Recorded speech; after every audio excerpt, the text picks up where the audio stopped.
J McLean, baby.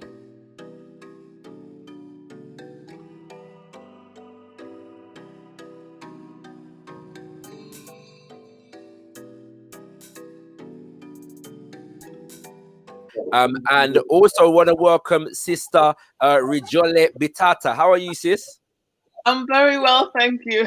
It's good to have you on, and this is another one of them like fantastic kind of like, like powerful sisters in the community that's going on with that's got like 10 arms as Sister Mary was referring to earlier.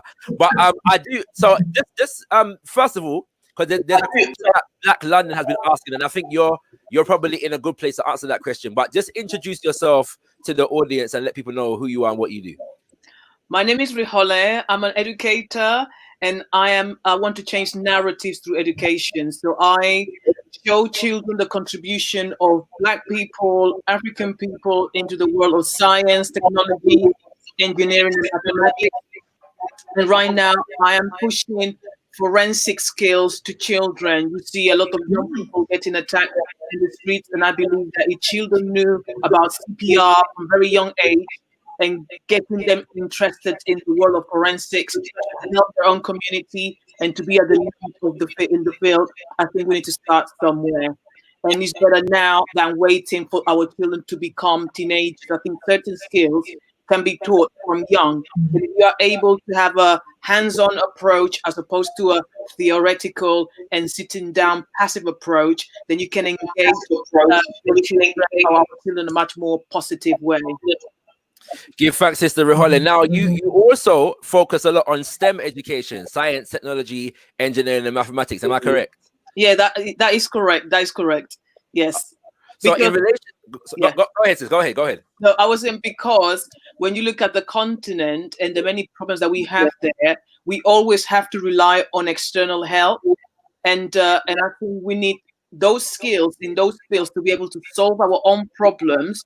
But first of all, we need to teach them within the continent and not rely anyone to build our own infrastructure, because that's the problem, because then you depend on others. So if you are able to create an educational system, persuade the governments there to introduce STEM in a more serious level, then we can have young people that are trained, and people don't need to look abroad to develop our own countries.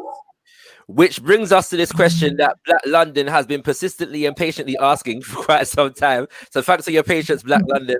But he's asking about, well, I'm assuming it's a he based upon the picture. He's asking about IT development in Africa, and what the panel thinks about information technology development in Africa. So anybody can speak to that. I'm happy to make some contribution if that's okay. Go ahead, bro. Okay, is that up for me to speak? Yes, sir. Yes, sir. I guess I can talk. Okay, I can talk personally about IT development in Africa, because I've been fortunate enough to own a couple of businesses that rely heavily on IT in Africa. Millennium TV is available in every country in the world. We've got about it's based on digital media. They say we've got about 5 or 6 million viewers around the world today. The total number of viewers that we could potentially have is 210 million. But there's two things. I own the satellite, so I can get the content anywhere in the world, and it can't even be switched off by any government. But the problem is that some of the viewers need to have the access to the ICT and the internet, and to not be spending all their money streaming.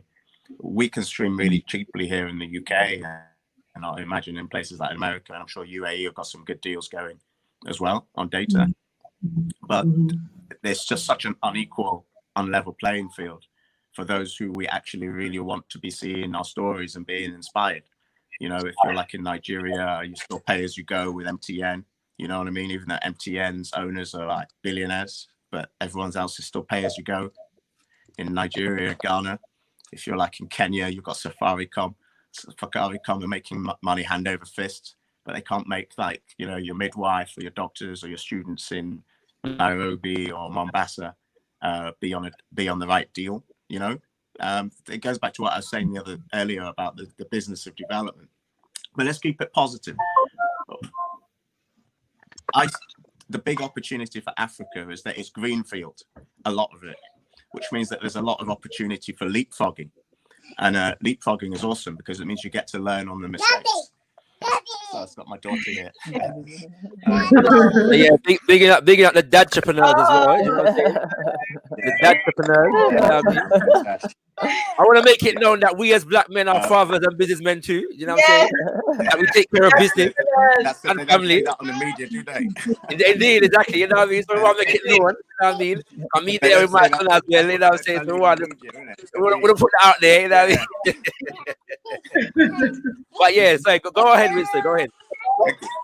Yeah, but the point is that like the leapfrogging is a real opportunity because it means that mistakes that have been made over like 50 years, 60 years could just be put in bang in one go. And if you get the right partnerships together, if you get the right relationships with the African Union, with the Islamic Development Bank, Africa Development Bank, if they all think properly rather than just about how am I gonna eat some profit, you know what I mean? It's if they can just move beyond that for like and just think 5 years, 6 years, 7 years down the line, there could be some really exciting situation where things just get done where you're thinking, am I in Shanghai? Am I even on Earth? Do you know what I mean? And that could all be Africa. It could really be that way.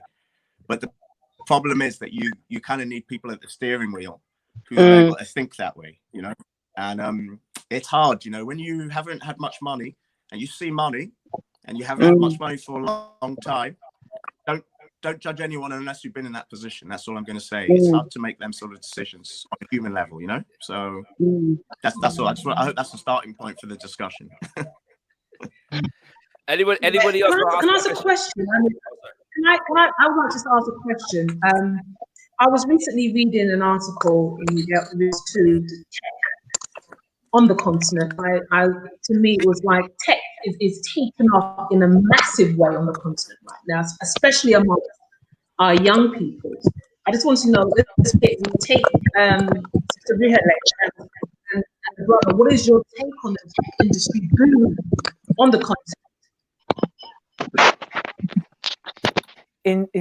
Well, to be honest, I can't really comment on that, but I find it very interesting that, well, I cannot give you a proper expertise because I'm not an expert in that field, but I find that very interesting that even in my own country, people have mobile phones, but as the brother was saying, if the government wants, that can be switched off as well, because sometimes we don't have regular communication with people back home because the powers that be tamper with the connection, so you don't have regular access, even though some like to show off having a phone. So it's for me, it's an issue. I'm not sure how people are utilizing technology back home to develop themselves. I would like to think that people are using technology to make business and to help each other.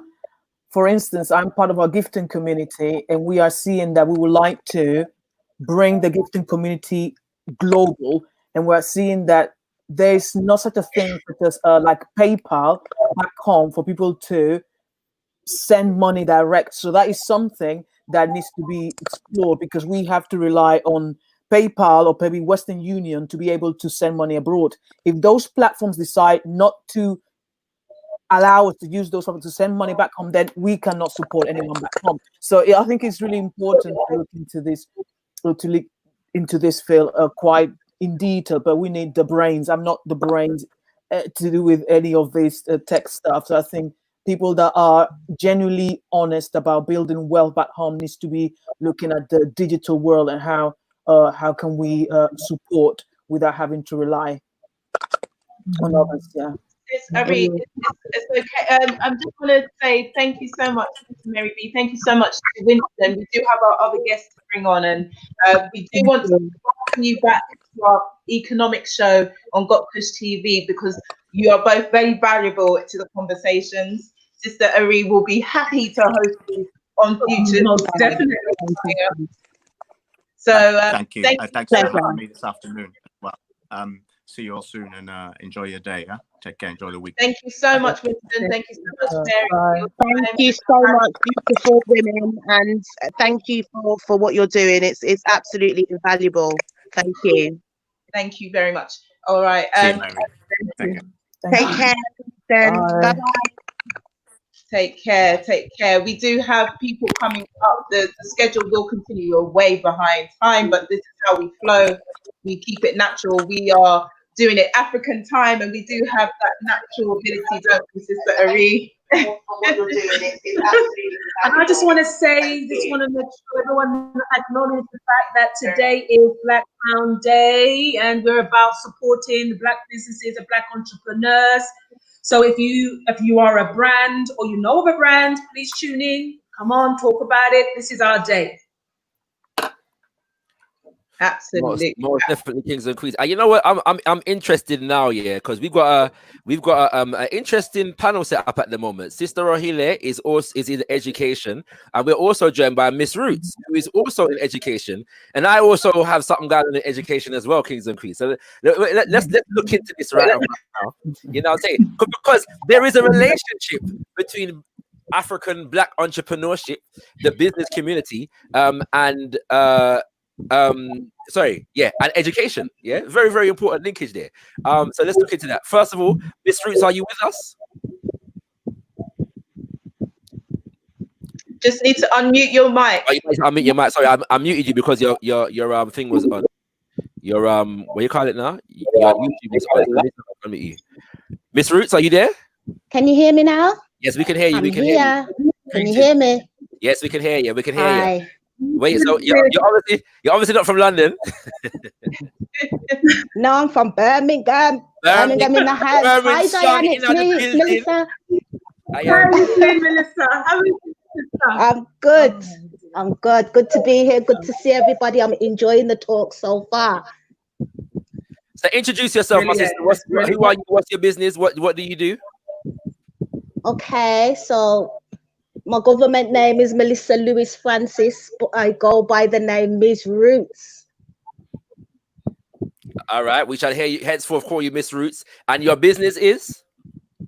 I'm actually a qualified lecturer, but more recently, I have created a resource that is on YouTube advocating that we have an alternative curriculum for the African diaspora. Right. I wrote a course in 2012 called Ancient African History Studies. It was accredited by OC at the time, and I went through a lot of red tape for it to get accredited. The lack of support, lack of funding, and all this stuff. So it got put in the archives. But this time here now is giving me the opportunity to pull back out that resource, revive it, refresh it, and put it on a fresher platform, a relevant platform. You know what? One of the things I've enjoyed about today is that we've had a lot of powerful, beautiful Black female energy. So I'm gonna jump in the back right now and let the feminine energy take over the thing, as it has been doing for the whole day. But yeah, I just think that it's interesting that this panel has configured right now in terms of education and entrepreneurship, economics, and business development. So take it away, my sister. Blessings. Thank you. You know, it's quite interesting the point that you made in regards to the climate that we're now in. You know, we see a lot of we see everything that's happening on the TV. We see a lot of the riots. There's a lot of conversations now happening. So to you both, do you think this is a good time now for Black entrepreneurs? Is this a good time, you know, to, as you said, Melissa, whatever you had on the back burner is take it to the forefront now? Is this a good time for us? Well, for me, I can say that I haven't had this much time on my hands for a long time, because you get caught up in the matrix and, you know, we've slowed down. So it is the time now for you to reflect on your position, what it is you want to represent, what is it you can contribute. Obviously, what's gone on in the media has also, you know, given us a a kick up the rear end as to what it is we're really supposed to be doing. So if we're talking about time, then yeah, this is a great time to really start establishing and, you know, laying foundations. It's almost opened up an opportunity space for us. So and in terms of your business, so you've identified that there is a need for culturally specific type of education for children. Yeah, well, for all of us, I think education's a long life thing. It's not something you can just jump in and out of. It's an ongoing process. We never stop learning.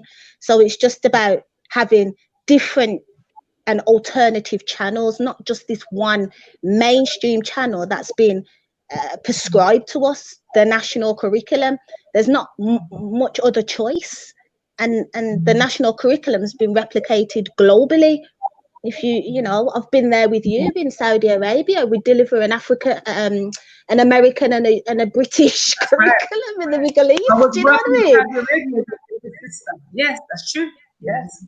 So I'm saying, well, how comes there's no diversity? Like, why are we not using holistic curriculums or Afrocentric curriculums, liberal arts? There's all sorts of curriculums we can be using, but we're just doing what they say. We just take what they offer. No, it's just time to think differently.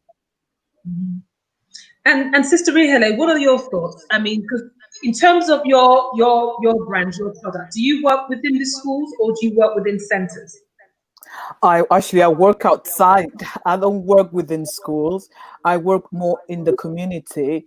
But what I'm trying to do now is to do more collaborations and bring that at a more global or national scale. So I would like to work more within schools, but also to use what I do to attract other organizations that want to promote STEM learning as well.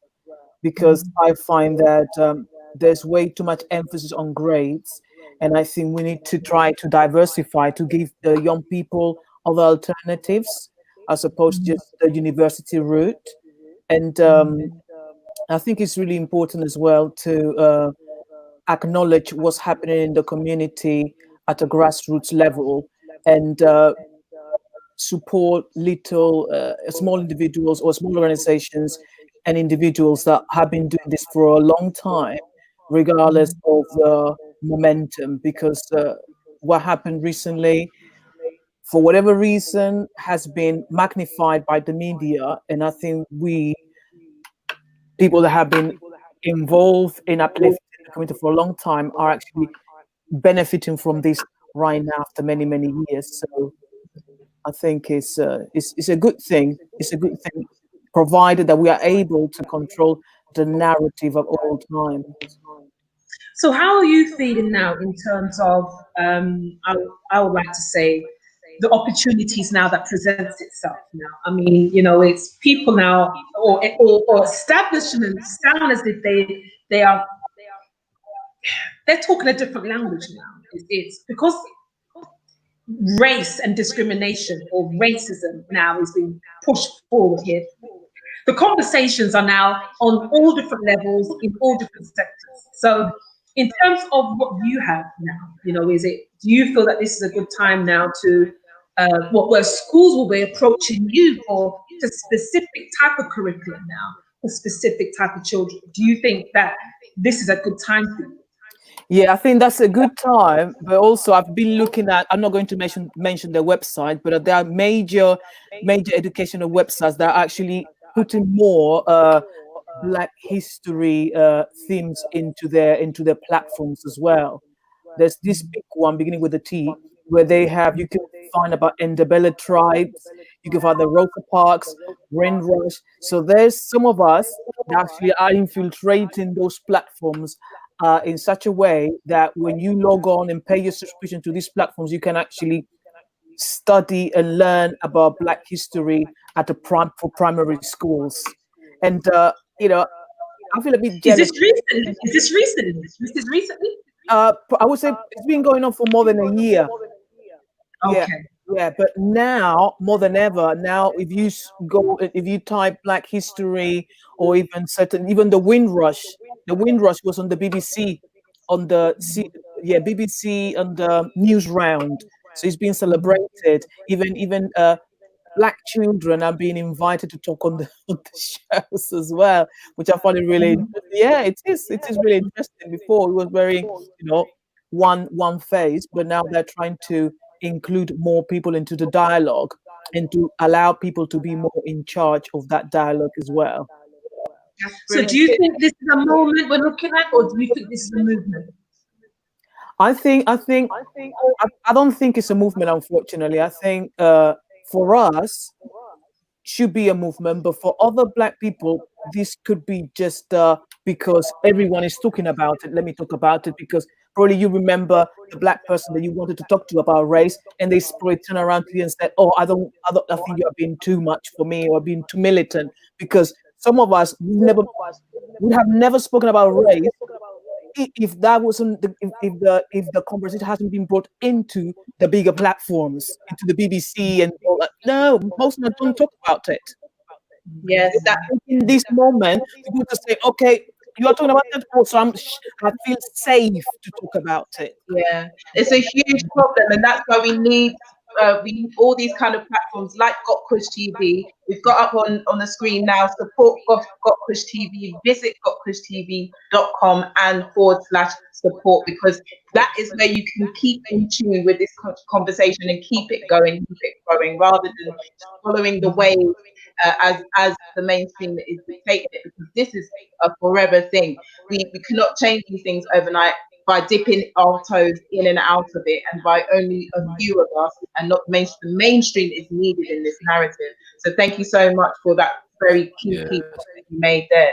Sorry, Brother Shakara. No problem. Yeah, give thanks, sis.